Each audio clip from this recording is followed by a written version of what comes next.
Sai Sanjeevani hospital, station road, Sitapur. Sitapur का पहला multi speciality hospital, जहां आपको जनरल फिजिशियन, हड्डी रोग, स्त्री रोग, जनरल सर्जरी, नाक कान गला और न्यूरो के डॉक्टर उपलब्ध हैं। साई संजीवनी में आयुष्मान कार्ड धारकों का मुफ्त इलाज और टीपीए कार्ड धारकों के लिए कैशलेस सुविधा उपलब्ध की गई है। हॉस्पिटल में आईसीयू, वेंटिलेटर, बाईपैप व डायलिसिस की सुविधा भी उपलब्ध है।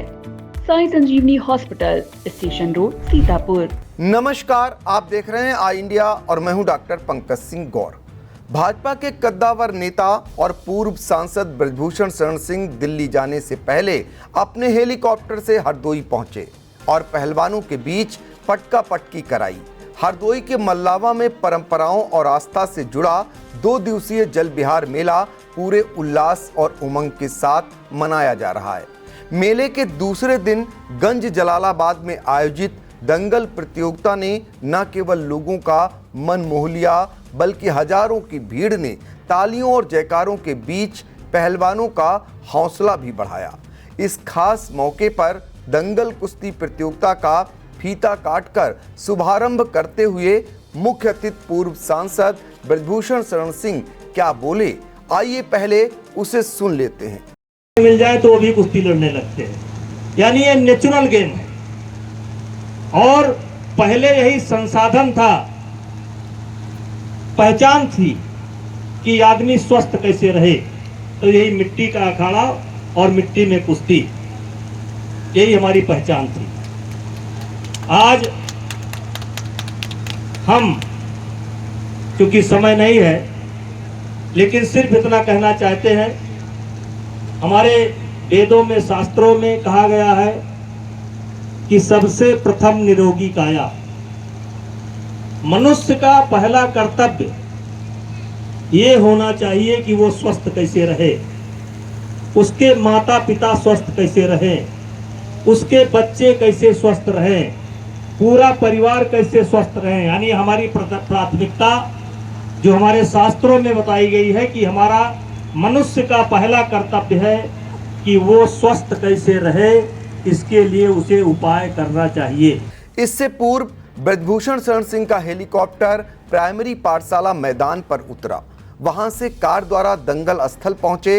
यहां प्रधान अभिषेक दीक्षित ने उन्हें गदा देकर और चांदी का मुकुट पहनाकर स्वागत किया। उन्होंने विजेता पहलवानों को सम्मानित करते हुए क्या कहा, उसे भी सुनिए।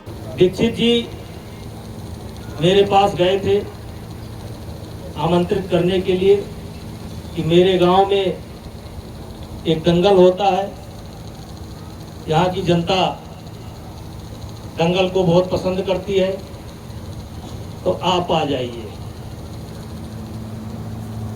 हमारे पास भी कोई काम नहीं है, हर जगह भूतपूर्व लगा हुआ है, तो मैंने समय दिया, लेकिन ये कह करके दिया कि नकली दंगल कराओगे तो हम नहीं आएंगे, असली दंगल कराओगे तो हम आएंगे। और आज ये बच्चे सब गरीब परिवार से हैं। कुश्ती खेल ही ऐसा है कि सब गरीब परिवार के या सामान्य परिवार के बच्चे ही आते हैं, और इनको जो कुछ भी यहाँ से मिलेगा, ये उसका बादाम खरीदेंगे, ये उसका घी खरीदेंगे और अपने कैरियर पर लगाएंगे, अपने कैरियर के लिए लगाएंगे। और आने वाले समय में ये अपने प्रदेश का भी नाम रोशन करेंगे, और इसी में से कई ऐसे बच्चे हैं जो राष्ट्र का भी नाम रोशन करेंगे। हम किसी के कार्यक्रम का विरोध नहीं करते, लेकिन जो भी इस कार्यक्रम को देख रहे हैं, सुन रहे हैं, उनको हम कहना चाहेंगे, आप मिट्टी की कुश्ती कराओ, कोई उससे नुकसान नहीं है, लेकिन कृपा केवल इतना करो कि इसमें पॉइंट लागू कर दो। क्योंकि आने वाले समय में मेरे पास सूचना है कि ये कुश्ती ओलंपिक में जाने वाली है, क्योंकि कुश्ती की शुरुआत गद्दे से नहीं हुई थी, कुश्ती की शुरुआत ही मिट्टी से हुई थी और कुश्ती में दुनिया में अगर सबसे लोकप्रिय खेल कोई था और है तो आज भी कुश्ती है। इस खेल को हनुमान जी खेलते थे, बाली खेलते थे, सुग्रीव खेलते थे, कृष्ण खेलते थे, बलराम खेलते थे, जरासंध खेलते थे, रावण भी खेलता था, कुंभकर्ण भी खेलता था। यानी जब से ये दुनिया आई है तब से ये खेल चल रहा है। ये कोई आज का खेल नहीं है।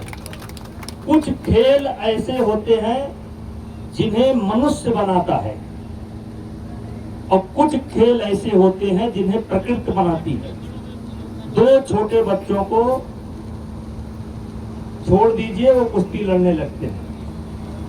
दो सांप अनजान इकट्ठा हो जाएं, वो भी कुश्ती लड़ने लगते हैं। दो भेड़ा इकट्ठा हो जाएं, वो भी कुश्ती लड़ते हैं। दो गांव के भैंसा अगर मिल जाएं तो वो भी कुश्ती लड़ने लगते हैं। यानी ये नेचुरल गेम है और पहले यही संसाधन था, पहचान थी कि आदमी स्वस्थ कैसे रहे, तो यही मिट्टी का अखाड़ा और मिट्टी में कुश्ती, यही हमारी पहचान थी। आज हम, क्योंकि समय नहीं है, लेकिन सिर्फ इतना कहना चाहते हैं, हमारे वेदों में, शास्त्रों में कहा गया है कि सबसे प्रथम निरोगी काया।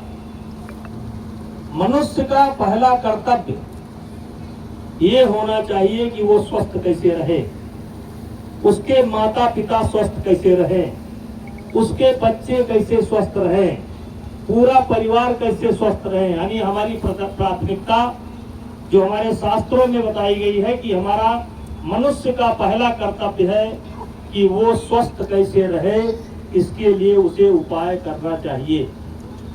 और दूसरा सुख, जब घर में माया, माया मतलब कारोबार, पढ़ाई लिखाई। और इसीलिए हम जहां जाते हैं तहां सबसे कहना चाहते हैं कि मनुष्य का प्रथम लक्ष्य स्वास्थ्य होना चाहिए, क्योंकि अगर स्वस्थ शरीर है तो दिमाग स्वस्थ रहेगा और जब दिमाग स्वस्थ रहेगा, शरीर स्वस्थ रहेगी तो बुद्धि अपने आप आ जाएगी। तो इसलिए कोई ना कोई खेल बच्चों को अवश्य खेलना चाहिए। जो गार्जियन खेलने से बच्चे को मना करते हैं, समझ लो आप खेलने से उन्हें नहीं मना कर रहे हैं, आप अपने बच्चे की जिंदगी खराब कर रहे हैं। क्योंकि हर आदमी को मनोरंजन चाहिए, खेल कोई भी हो, एक स्वस्थ मनोरंजन है। इस स्वस्थ मनोरंजन को आप रोकोगे तो आपका बच्चा गुटखा खरीदेगा, आपका गुटखा कोई मसाला खरीदेगा, और सीओ साहब और एसडीएम साहब, अब पान की दुकानों पर कुछ ऐसे पुड़िया मिलता है, बहुत तगड़ा नशा करता है, तो बच्चे वहीं जाएंगे।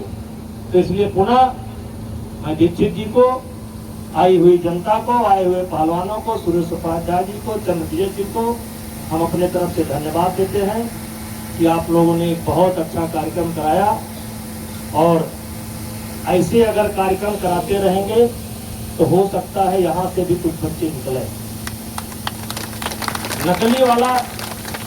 नकली वाले क्या करते हैं? नकली वाले मिल करके कुश्ती लड़ते हैं और जाते ही शाम को दारू खरीदते हैं और बैठ करके साथ में गट्टा गट्टा पीते हैं। तो ये बादाम खरीदेंगे, वो दारू खरीदेंगे।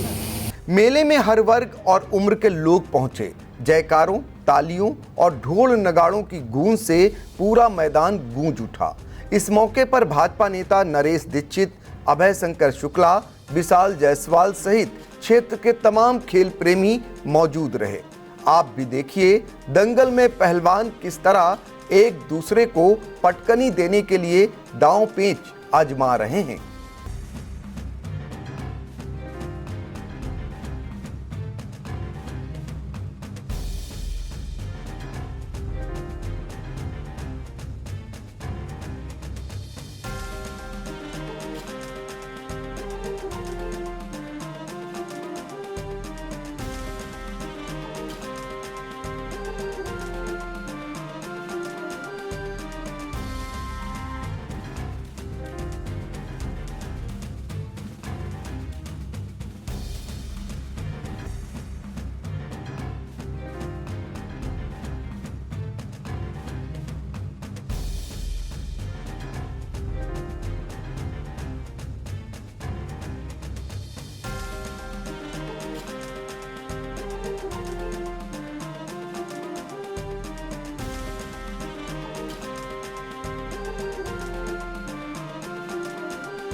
खबर आपकी, नजर हमारी।